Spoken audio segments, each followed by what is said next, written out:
बच्चों, मैं किशन अपने इस स्टडी चैनल पर आप सभी बच्चों का एक बार फिर से स्वागत करता हूं। तो जैसा कि आप लोग देख रहे हैं कि आज हम सीखेंगे डिफरेंशिएशन का सेकंड पार्ट। इसके पहले फर्स्ट पार्ट में हमने सीखा है बेसिक कॉन्सेप्ट्स और उस पर आधारित कुछ क्वेश्चंस और मतलब उसके फार्मूले। तो आज यहाँ पर हम सीखेंगे, अभी कुछ इन्वर्स फंक्शन के फार्मूले बाकी रह गए हैं, वो सीखेंगे और कुछ क्वेश्चंस फार्मूले और सीखेंगे। उसके बाद में उस पर फिर सॉल्व करेंगे क्वेश्चंस। तो देखिए वो हमारे मतलब फार्मूले क्या हैं, तो आइए चलो देखते हैं। बोलने की तुझको आजादी है, जो हिम्मत न हारे वो जिंदगी सवारे, चल दिखा। तो चलिए देखते हैं। सबसे पहले यहाँ पे देखिएगा हमारा फार्मूला नंबर पहला ये है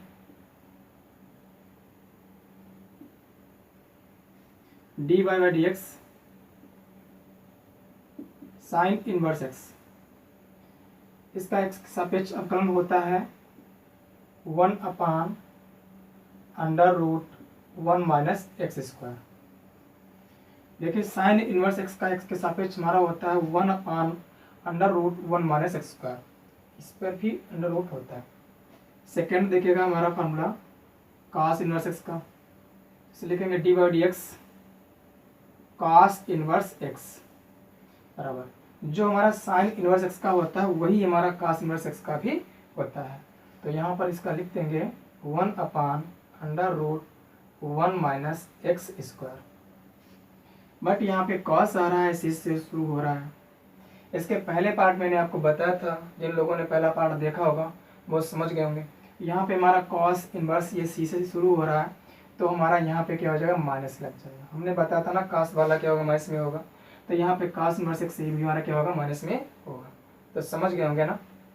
अगला देखिएगा हमारा tan इनवर्स एक्स का, तो dy by d x tan inverse x.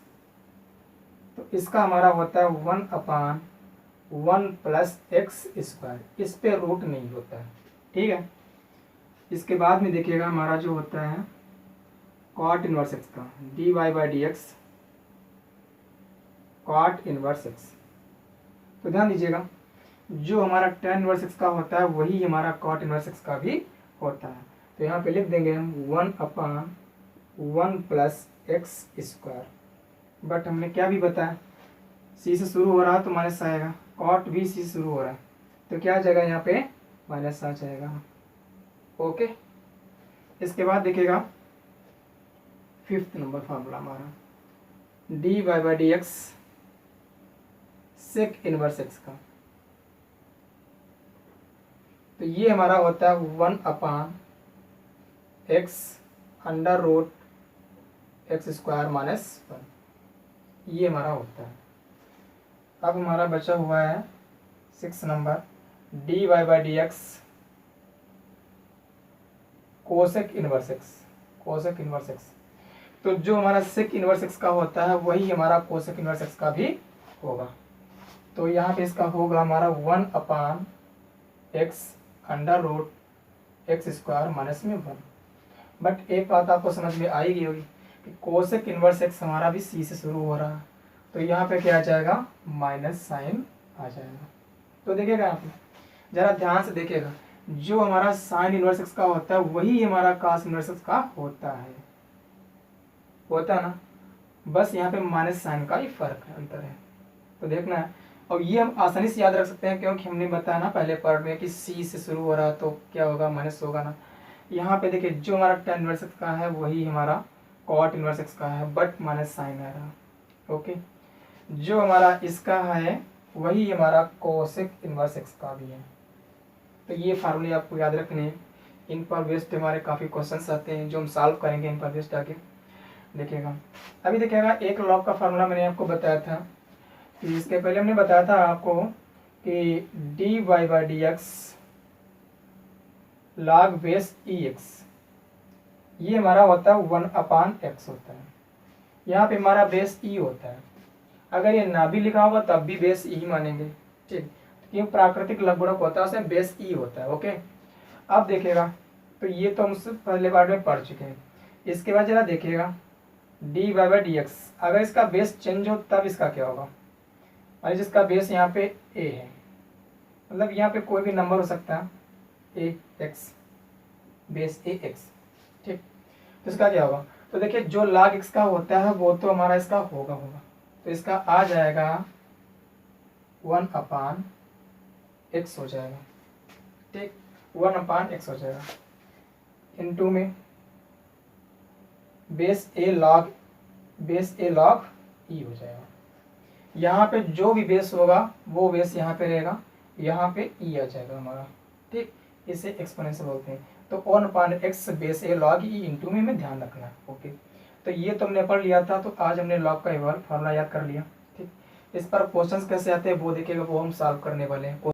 देखेगा जैसे कि हमारा ये क्वेश्चन लिखा रखा है कि y equal to 5x square 7 plus 2x square 5 minus 4x cube plus 7x square minus 6x का x के सापेक्ष अवकलन कीजिए। हमें यहाँ पे एक फंक्शन दे रखा है y इक्वल टू, जिसका x के सापेक्ष अवकलन करना है, अवकलन ज्ञात करना है, मतलब इसका डेरिवेटिव फाइंड करना है। तो कैसे फाइंड कर सकते हैं, देखिएगा इसका फॉर्मूला हमने आपको बताया था।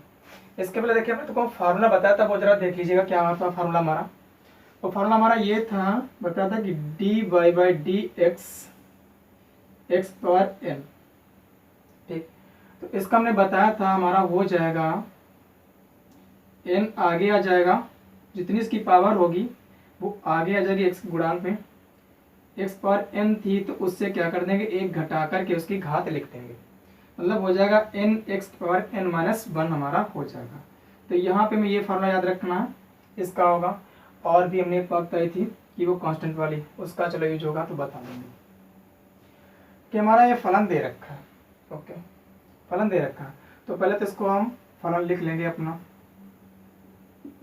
देखिए इसका हल कैसे करते हैं, दे रखा है कि y equal to 5x square 7 plus 2x square 5 minus 4x cube plus 7x square minus 6x, ये हमें दे रखा y इक्वल टू। ठीक, तो इसका x के सापेक्ष अवकलन करेंगे, तो लिखेंगे x के सापेक्ष अवकलन करने पर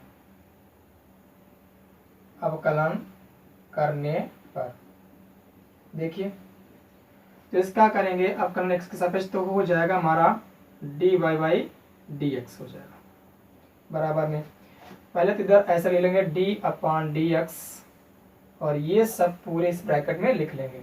5x power 7 plus 2x power 5 minus 4x cube plus 7x square minus 6x, ये हमारा हो गया।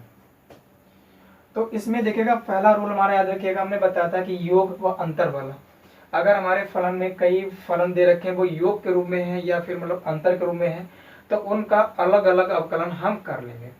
तो इसको अलग ब्रेक करके लिख सकते हैं इस तरीके से, देखिएगा dy/dx 5x power 7 plus dy/dx 2x power 5 minus dy/dx 4x cube plus dy/dx 7x square minus dy/dx 6x। देखिएगा इसके पहले हमने एक और भी बात बताई थी कि अगर हमारा कोई भी चर वेरिएबल्स उसके साथ में अगर कोई कांस्टेंट नंबर गुणांक में है तो उसको बाहर लेते हैं और चर का हम जो दे रखा होता है उसी चर के सापेक्ष अवकलन कर देते हैं। ठीक, तो देखिएगा यहाँ पे हमारा ये हो जाएगा 5 को यहाँ से हम बाहर ले लेंगे। ठीक, 5 को हम बाहर ले लेंगे। अब x की पावर 7 का हमें अवकलन करना है x के रिस्पेक्ट में। तो देखिए क्या होता है, जैसे कि हमारा यहाँ पे x पावर n दे रखा है, इसका अवकलन करना है x के सापेक्ष, तो क्या होगा, जो इसकी पावर होगी वो आगे आ जाएगी और उसकी पावर से एक माइनस हो जाएगा, घट जाएगा। तो देखिएगा हमारा यहाँ पे ये इसके गुणांक में है ना, तो ऐसे गुणा में ही रहेगा। घात इसकी 7 है ना, तो 7 हमारा आगे आ जाएगा और x की घात 7 से जब एक घटा के लिखेंगे तो कितना हो जाएगा हमारा 6 हो जाएगा। ठीक, अब देखिएगा हमारा यहाँ पर भी वैसे है, यहाँ पर हमारा 2 आगे गुणा में है, तो इसको ऐसे आगे रोक लेंगे। x पावर 5 का हम यहाँ पे x के सापेक्ष अवकलन करेंगे, तो हमारा क्या होगा, इसकी घात 5 है तो आगे गुणा में आ जाएगा 5 और x की घात 5 से एक घट जाएगा, तो कितना बचेगा यहाँ पे 4 बचेगा। कितना बचेगा, 4 बचेगा। यहाँ पे देख लीजिएगा हमारा माइनस चिन्ह लगा है तो माइनस चिन्ह लगा देंगे, ऐसे कोई प्रॉब्लम नहीं है। यहाँ पे हमारा 4 लिखा है गुणांक में, कांस्टेंट नंबर है तो इसको आगे रोक लेंगे ऐसे, गुणे यहाँ पे हमारा x की पावर 3 दे रखा है, मतलब घात 3 दे रखी है, तो क्या करेंगे इसकी घात 3 जो है वो आगे आ जाएगी और इसकी घात जो होगी कितनी हो जाएगी, अब 3 से घट जाएगा, कितना बचेगा हमारा यहाँ पे 2 बचेगा। ठीक, ऐसे ही हमारा यहाँ पे देखिए प्लस का 7, प्लस का लिखा हुआ है टर्म है तो प्लस का 7 लिख लेंगे और x घात 2 है ना तो वो 2 आगे गुणा में आ जाएगी और x घात 2 से जब 1 घटाएंगे तो कितना बचेगा, 1 बचेगा। लेकिन किसी घात 1 होती तो लिखी नहीं जाती, वो ऐसे ही उसको एक ही माना जाता है। माइनस यहाँ पे हमारा कितना है 6 है तो 6 हमारा आगे आ जाएगा। अब यहाँ पे बच्चा हमारा x, तो हमने बताया था कि x का x के सापेक्ष अवकलन 1 होता है, तो 6 की 1 से गुणा करेंगे कितना हो जाएगा हमारा 1 हो जाएगा। तो देखिए यहाँ पे कितना हो जाएगा 5 सते 35, 35 x की घात हमारा 6 हो गया। यहाँ पे प्लस का निशान है, प्लस लगा लेंगे, 2 पंजे 10 हमारा ये हो गया 10 x की घात हमारा 4 बच गया। यहाँ पे देखिए हमारा माइनस चिन्ह लगा है तो माइनस चिन्ह लगा लेंगे, कोई प्रॉब्लम नहीं है। 4 3 12 तुम्हारा ये हो जाएगा 12 x की घात 2 बचेगा। प्लस का निशान है, प्लस का निशान लगा लीजिएगा, कोई प्रॉब्लम नहीं है। 7 दूनी 14 ये बचेगा 14 x, माइनस में हमारा 6 गुणे 1 तो हमारा यहाँ पे 6 बचेगा। तो हमारा आ गया इस फंक्शन का अवकलन हमारा ये आ गया, dy/dx इक्वल टू हमारा ये आ गया। यही हमारा क्या होगा, आंसर होगा। समझ गए होंगे आप लोग इसका कैसे करते हैं। देखिए इसमें हमारा ये वाला फॉर्मूला यूज हुआ है, जितनी घात होती है वो हमारी आगे आ जाती है और उसकी घात से 1 घट जाता है। अब देखिएगा तो आप लोगों ने इसको देख ही लिया होगा कि कैसे सॉल्व हुआ है। अब देखिएगा इसको जब हम लगाना सीख जाएंगे, प्रैक्टिस पे होता है, जितनी ज़्यादा प्रैक्टिस होगी उतने अच्छे से हम लगा लेंगे। देखिए इसको 60 में करना है एक लाइन में, तो कैसे करेंगे ध्यान देना। देखिएगा इसको कैसे करते हैं। देखिए जैसे हमारा यहाँ पे करना है तो लिख लेंगे dy/dx इक्वल टू, हमारा यहाँ पे 5 लिखा हुआ है, ध्यान देना। तो पहले तो एक बार इसको लिखना चाहे तो लिख लेंगे dy/dx इस तरीके से, 5 की घात 7 प्लस 2x की घात 5 माइनस में 4x की घात 3 प्लस में 7x की घात 2 माइनस में 6x लिख लिया। अब देखिएगा क्या करते हैं। अब हमें पता है कि योग व अंतर के रूप में अगर होता है तो सबका वैसे अलग अलग हम अवकलन कर लेते हैं, ठीक है। तो यहाँ सबका अलग पार्ट में कर लेंगे, तो डायरेक्टली इसको करते हैं। जब करना सीख कैसे, 5 लिखा हुआ ना, इसकी घात 7 है ना, 5 तो बाहर ही रोक लेंगे, इसकी घात 7 है, 7 आगे गुणा में आ जाएगा तो 7 की 5 से हो जाएगी गुणा, तो 7 5 35 हो जाएगा। x घात यहाँ पे कितनी है 7 है तो उससे 1 घटा दीजिए, 7 से घटा कितना बचेगा 6 बचेगा, तो वही घात लिख लीजिएगा। x घात कितना बच्चा 6 लिख दिया, ठीक है। अब देखिएगा प्लस का निशान लगा, प्लस का निशान लगा लीजिएगा। आगे 2 यहाँ पे लिखा हुआ, अब ये x घात 5 ही आगे आ जाएगा गुणा में, तो 5 की 2 से हो जाएगी गुणा, तो 5 दूना हमारा हो जाएगा 10 हो जाएगा। x घात यहाँ पे 5 थी तो 5 से घटा दीजिएगा, कितना बचेगा 4 बचेगा, तो यहाँ पे x घात हो जाएगी हमारी 4। ओके, यहाँ पे माइनस चिन्ह है तो माइनस चिन्ह लगा लीजिएगा वैसे ही, ठीक। हमारा यहाँ पे 4 लिखा हुआ है, x घात यहाँ पे कितना हमारा 3 हुआ है, तो 3 आगे गुणा में आएगा तो 3 की 4 से हो जाएगी गुणा, तो 3 चौको 12 हमारा हो जाएगा। x घात यहाँ पे 3 है तो कितना बचेगा, 3 से घटा के लिख देंगे, कितना बचेगा 2, तो x घात हो जाएगा हमारा यहाँ पे 2 हो जाएगा। प्लस का देखिए हमारा यहाँ पे 7 लिखा हुआ है, x घात हमारी कितनी 2 है, तो जब x घात 2 इसका जो अवकलन करेंगे तो 2 घात आगे आ जाएगी ना, मतलब 2 7 गुणा में आ जाएगा, 2 7 कितना हो जाएगा 14 हो जाएगा। x लिख लेंगे, यहाँ पे इसकी घात कितनी 2 घात है, 2 से 1 घटा के लिखेंगे तो उससे घटा कितना बचेगा 1, तो किसी घात 1 होती तो लिखते नहीं, एक वो 1 ही होती है इसकी घात। माइनस में हमारा 6 तो बाहर हो जाएगा, बचा x का जब x के रिस्पेक्ट में अवकलन करेंगे तो कितना होता है 1 होता है, तो हमारा कितना हो जाएगा 6 × 1 6 हो जाएगा। देखिए उस आंसर से मैच कर लीजिए कि यही आंसर आ रहा हमारा, यही तो आया था ना। तो जब प्रैक्टिस ज़्यादा करेंगे तो हम ऐसे सीख लेंगे और बहुत जल्दी इनको ऐसे सॉल्व कर देंगे। देखिएगा हमारा अगला क्वेश्चन दे रखा है कि y बराबर 1/x का x के सापेक्ष अवकलन कीजिए। तो देखिए इसका अवकलन कैसे करते हैं जरा देखिएगा। तो इसका अवकलन जब हम करेंगे तो देखिए कैसे इसका अवकलन करते हैं 1/x का x के सापेक्ष में। तो हमारा दे रखा y = 1/x, लिख लेंगे y = 1/x, ये हमें दे रखा है। इसका करना है x के सापेक्ष में, तो ध्यान देना इसका कैसे करते हैं। तो क्या करेंगे, देखो हमारा 1/x लिखा हुआ है, ठीक। तो यहाँ पे x की घात कितनी है 1 है, इसको अगर हम ऊपर ले जाए तो कितना हो जाएगा, x घात हो जाएगी -1 लिख सकते हैं भाई, 1/x लिखा हुआ, x घात हमारी 1 है, इसको ऊपर ले जाएंगे तो x घात -1 नहीं हो जाएगी, तो इसको लिख सकते हैं x घात -1 हम लिख सकते हैं। ओके, अब देखिएगा इसका करना x के सापेक्ष में अवकलन, तो लिखेंगे x के सापेक्ष अवकलन करने पर, x के सापेक्ष अवकलन करने पर, तो देखिए इसका अवकलन क्या होगा, इधर लिख लेंगे dy/dx, x के रिस्पेक्ट में कर रहे हैं तो dy/dx लिखेंगे, इधर भी क्या करेंगे d/dx x की घात -1, इस तरीके से इसका करना। देखिए हम पहले पढ़ चुके हैं कि तुमने को बताया कि dy/dx x घात n का क्या होता है भैया, x घात n का अवकलन करना है तो क्या करेंगे, x घात n लिखा है वैसे ही x घात n लिख लेंगे, इसका गुणांक में आगे n आ जाएगा और इससे एक क्या कर देंगे, घात से उसकी एक घटा देंगे, हमारा ये होता है, मतलब जितनी घात होती है वो आगे आ जाती है। तो देखिएगा यहाँ पे हमारा भैया इधर हमारा dy/dx लिखा हुआ है, इसकी घात कितनी -1 है भाई, x घात हमारी -1 यहाँ पे लिखी हुई कि नहीं लिखी, तो यहाँ पे देखिए हमारी -1 घात जो है आगे आ जाएगी, ठीक हो गया ना। फिर यहाँ पे हमारा लिखा हुआ x घात -1 लिखा हुआ, इससे क्या कर देंगे, इसकी घात से एक और घटा देंगे, तो क्या कर देंगे -1, तुम्हारा यहाँ पे हो जाएगा -1 इंटू x की घात -2, तो माइनस से घातें जुड़ जाएंगी तो हो गया -2। देखिएगा इसकी घात -2 है तो इसको एक के नीचे बटे में ले आएंगे तो इसकी घात +2 हो जाएगी, तो क्या करते हैं इसको लिख लेंगे -1/x की घात 2, तो हमारा ये आ गया dy/dx इक्वल टू हमारा आ गया -1/x²। तो देखिए इसको हम फार्मूले के रूप में यूज कर सकते हैं, इसको हम फार्मूला समझ सकते हैं कि अगर y इक्वल टू 1/x है तो इसका क्या होगा -1/x² होगा। इसको अगर याद रखें तो ज़्यादा बेटर होगा, क्योंकि बार बार कहाँ करेंगे, अगर इसको याद कर लेंगे हम फार्मूला समझ के कि हमारा y इक्वल टू 1/x, अगर 1/x है तो इसका x का सापेक्ष क्या होगा -1/x² होगा। अब x है तो स्क्वायर होगा, यहाँ पे जो भी फंक्शन लेते वो हमारा हो जाता होता ना। जैसे अगर हम यहाँ पे ले लेते हैं कि y इक्वल टू 1/t ले लेते हैं, t ले लिया तो इसका जब हम t के सापेक्ष अवकलन करते हैं तो dy/dt लिखते हैं, तो क्या हो इसका आ रहा -1/x², तो इसका आ जाता -1/t² आ जाता। तो मैं ये याद रखना, इसको फार्मूला समझ के याद रखेंगे तो ज़्यादा बेटर होगा। ठीक, अब देखिएगा इस पे अगला क्वेश्चन,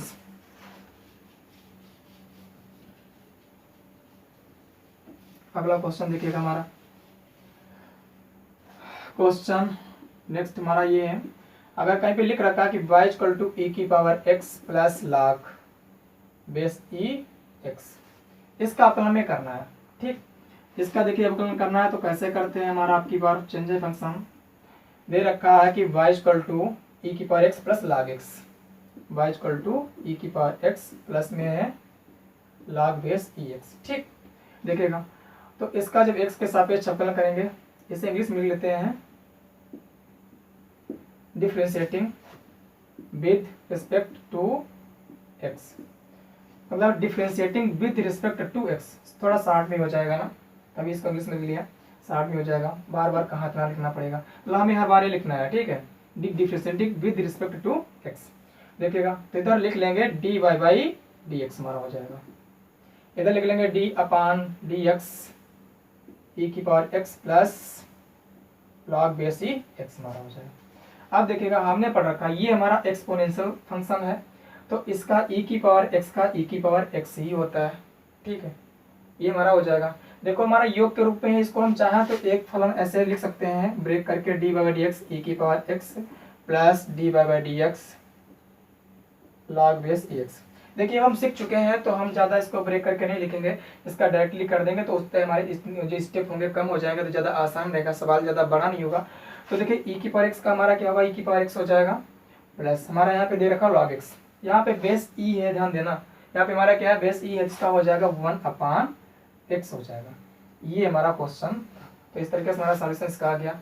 अब देखिएगा तो ये समझ चुके होंगे कि हमारा एक्सपोनेंशियल जहाँ पे टर्म आ जाएगा तो उसका उतना ही होता है, log का क्या होता है 1/x होता है। तो फार्मूला अगर याद रखेंगे तो कोई प्रॉब्लम नहीं होगी, सवाल सॉल्व करने में बहुत आसानी से सवाल हो जाएंगे, ज़्यादा कठिन नहीं, बहुत बिल्कुल ईजी सवाल। देखिएगा अगला क्वेश्चन देखिएगा हमारा, जैसे अगला क्वेश्चन आपको दे रखा है y equal to 3/x plus x/3 दे रखा है। ध्यान से देखना, ये दे रखा है, इसका तुम्हें करना है सापेक्ष अवकलन। तो क्या लिखेंगे, इसका हल करेंगे differentiating with respect to x। इसका भी इसका अवकलन करना है तो क्या लिखेंगे, dy/dx equal to d/dx 3/x plus x/3। ये हमारा क्वेश्चन लिखा हुआ था, लिख लिया। ओके, यही तुम्हारा लिखा हुआ है ना, लिख लिया। अब देखिए क्या करते हैं, यहाँ पे हमने तुमको बताया था कि अगर हमें कहीं पे लिखा है कि dy/dx c into F x, ये फर्स्ट पार्ट में बताया था। यहाँ पे हमारा देखो c क्या कांस्टेंट है, ध्यान से देखना, हमारा यहाँ पे हमारा c क्या है कांस्टेंट है, एफ एक्स हमारा कोई चर x में हमारा कोई फलन दे रखा है, उसके आगे हमारे कांस्टेंट कोई गुणा में लिखा हुआ। तो क्या करते हैं, इसका जो अवकलन करेंगे तो क्या करेंगे, कांस्टेंट टर्म को बाहर रोक लेंगे c into dy/dx F x, इसका हम अवकलन कर देंगे। समझ गए ना। तो देखिएगा यहाँ पर भी हमारा वैसे ही कुछ है। यहाँ पे देखिए हमारा 3 लिखा हुआ है, इसको इस तरीके से लिख सकते हैं, 3 को ले लीजिएगा बाहर, dy/dx टू 1/x, इसका हमें करना है। dy/dx 3 हमने बाहर ले लिया, 3 की मल्टीप्लाई 3 बन जा 3 होगा, उसको बाहर ले लिया, वो बचेगा 1/x प्लस यहाँ पे हमारा क्या है, देखिए 1/3 हमारा क्या है, इसके गुणांक में, x के गुणांक में है 1/3। तो क्या करते हैं, यहाँ पे 1/3 को हम बाहर लेते हैं और dy/dx इंटू में क्या हो जाएगा, x हो जाएगा कि नहीं हो जाएगा भाई, देखो ना वही तो लिखा है। यहाँ पे हमारा 3 जो था गुणांक में था, इसको बाहर गुणे में लिख लिया, यहाँ पे x के गुणांक में 1/3 था, इसको बाहर लिया ना, ठीक हो गया ना, समझ गए होंगे। अब देखिएगा, जैसा कि हमने तुमको अभी बताया था कि इसको फार्मूले के रूप में याद रखेंगे तो ज़्यादा बेटर रहेगा कि d/dx 1/x का भी हमने क्या निकाला था, -1/x²। ठीक, इसको याद रखिएगा तो ज़्यादा बेटर रहेगा। ठीक, हमारा फार्मूला ही होता है, एक तरीके से फार्मूले समझ लीजिएगा सब। तुम्हारा यहाँ पे क्या है, वरना अगर याद नहीं रखेंगे तो इसका हमें यहाँ पे फिर करना पड़ेगा। अगर याद नहीं होगा तो यहाँ पे हम करेंगे तो फिर स्टेप हमारे बड़े हो जाएंगे। अगर याद है डायरेक्ट इसका कर देंगे तो इसका क्या हो जाएगा, 3 तुम्हारा लिखा हुआ है, इसका क्या होगा -1/x² हो जाएगा, प्लस में हमारा यहाँ पे 1/3 लिखा हुआ है इंटू में।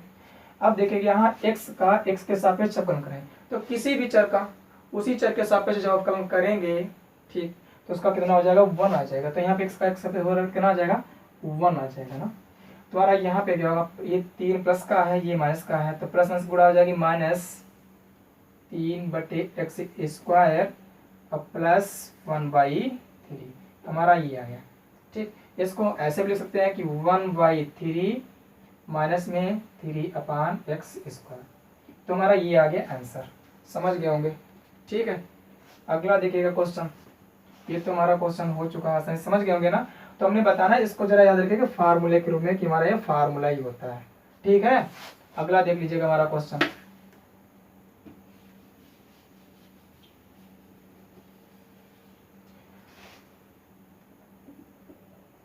जैसे अगर मैं क्वेश्चन दे रखा कहीं पे y equal to 3 cos x plus 5 दे रखा है, इस तरीके से दे रखा है। ठीक, या त्रिकोणमिति कोई फंक्शन हमारा दे रखा है तो इसको सॉल्व करते हैं। तो फार्मूले हमें याद रखे हैं, फार्मूले हमें याद रखने हैं, तो वो पहले फार्मूले हमें याद कर लेने हैं, उसके बाद में जब क्वेश्चन सॉल्व करेंगे तो उसमें फार्मूला अप्लाई करेंगे तो खुद ब खुद याद हो जाएंगे। लेकिन पहले तो हमें याद करने ही पड़ेंगे, अगर याद नहीं होंगे तो हम रखेंगे कैसे। ठीक है, तो देखिएगा हमारा यहाँ पे दे रखा है, इसका भी हम क्या करेंगे, x के सापेक्ष भी अवकलन करेंगे। तो इसका क्या आ जाएगा, हमारा दे रखा है कि y equal to 3 cos x plus में 5। ठीक, लिखेंगे भैया differentiating with respect to x। ठीक, तो इसका इधर हो जाएगा हमारा dy/dx इक्वल टू, इधर भी लिख लेंगे d/dx 3 cos x प्लस 5 हमारा हो गया। ठीक, अब दोनों हमारे फलन योग के रूप में लिखें तो इनको अलग अलग कर लेंगे ना। तो dy/dx 3 cos x plus dy/dx 5, इस तरीके से ना। देखिए हमारा जो यहाँ पे वाई फलन है वो चर एक्स में वेरी मतलब चर एक्स में फलन दे रखा है। ठीक, हमारा जो यहाँ पे वाई फंक्शन दे रखा है वो चर एक्स में दे रखा है और यहाँ पे हम एक्स के सापेक्ष ही अवकलन कर रहे हैं। तो जिसके साथ एक्स आया होगा ठीक उसको कांस्टेंट नहीं लेंगे और जिसके साथ हमारा एक्स नहीं आया होगा वो हमारा कांस्टेंट होगा। तो यहाँ पे हम देख रहे हैं हमारा जो 5 है इसके साथ एक्स नहीं आया तो हमारा 5 क्या है कांस्टेंट है, क्या हमारा कांस्टेंट है। वैसे भी देखिएगा हमारा यहाँ पे जब इसका करेंगे तो 3 कांस्टेंट है तो इसको बाहर रोकेंगे ना, इसको क्या करेंगे बाहर रोकेंगे इस तरीके से 3 dy/dx cos x रोक लेंगे प्लस ये कांस्टेंट टर्म है तो कांस्टेंट टर्म का किसी के सापेक्ष करेंगे इसका अपना क्या होगा 0 हो जाएगा। तुम्हारा ये हो गया भैया 0। ठीक है, अब देखिएगा हमारा यहाँ पे तो यहाँ पे 3 तुम्हारा गुणा में लिखा है लिख लेंगे। अब कास का अवकलन क्या होता है आप लोगों को पता है क्या होता है? कास का साइन, साइन का कास क्या होता है? कास का होता है साइन एक्स, लेकिन क्या होगा कास शुरू हो रहा किससे सी से, किससे सी से, तो क्या हो जाएगा माइनस साइन एक्स। ओके तुम्हारा क्या हो जाएगा -3 साइन एक्स, इसका हो जाएगा आंसर। समझ चुके होंगे ना? ओके इसका हमारा ये आंसर आ रहा है, आप लोग समझ चुके होंगे। कैसे आया आप लोग ध्यान कीजिएगा, प्रैक्टिस कीजिएगा, लगाइएगा, खुद ब खुद आपको भी आने लगेंगे ऐसे क्वेश्चन। कोई ज़्यादा टफ नहीं है, बहुत ईजी होते हैं, पढ़ेंगे तो ईजी लगेंगे, अगर नहीं पढ़ेंगे तो ईजी, तो फिर मैथ ही है, ध्यान देना। वैसे बहुत सिंपल है मैथ, कठिन नहीं है, ध्यान देना। अगला क्वेश्चन देखेगा हमारा दे रखा है, इससे लिख रखा है y = sin x + tan x। थोड़ा बड़ा लिखते हैं, y = sin x + tan x ये दे रखा है। इसका भी हमें यहाँ पे x के सापेक्ष अवकलन करना है। इस तरीके से अपना कोई फार्मूला बना सकते हैं, क्वेश्चन बना सकते हैं, हल कर सकते हैं, देख सकते हैं उसका आंसर क्या आ रहा है। तो देखिएगा यहाँ पे इसका भी हमें x के सापेक्ष अवकलन करना है, तो कैसे करते हैं ध्यान से देखिएगा। दे रखा है कि y = sin x + tan x। Question को पहले लिख लेते हैं, ठीक है, फिर यहाँ पे लिखेंगे differentiating with respect to x। Okay तो ये हमारा हो जाएगा dy/dx बराबर में इधर लिख लेंगे dy/dx sin x प्लस में tan x। ओके समझ गए? dy/dx sin x plus tan x लिख लिया। किसी कोई प्रॉब्लम? No problem. चलो देखते हैं, आगे देखते हैं। इसको अब बच्चा हम क्या करेंगे, अलग अलग तोड़ करके लिख लेंगे। dy/dx sin x plus dy/dx tan x। अब देखिए यहाँ पे करना में कुछ नहीं, हमने sin x का x के सापेक्ष अवकलन पढ़ रखा, फार्मूला होता है। tan x का x के सापेक्ष अवकलन पढ़ रखा, फार्मूला हमने पढ़ रखा, त्रिकोणमितीय फलनों का अवकलन x के सापेक्ष। तो यहाँ पे क्या करें, इनकी वैल्यू पुट कर देंगे। तो sin x का अवकलन भैया क्या होता है x के सापेक्ष? cos x। अभी बताया था sin cos, cos का sin होता है ना, तो हो जाएगा sin cos x हो जाएगा, प्लस ये क्या tan x हमारा है, तो tan x का क्या होता है, क्या होता है बताइए बताइए? sec स्क्वायर x होता है ना, याद रखिएगा, पहले बताया ना, याद रखिएगा क्या होता है, sec स्क्वायर x होता है भैया। हो गया ना? तो इस तरीके से हमारे क्वेश्चन हम याद रखेंगे, वो सॉरी फार्मूले याद रखेंगे, तो उनका हम आसानी से कर पाएंगे।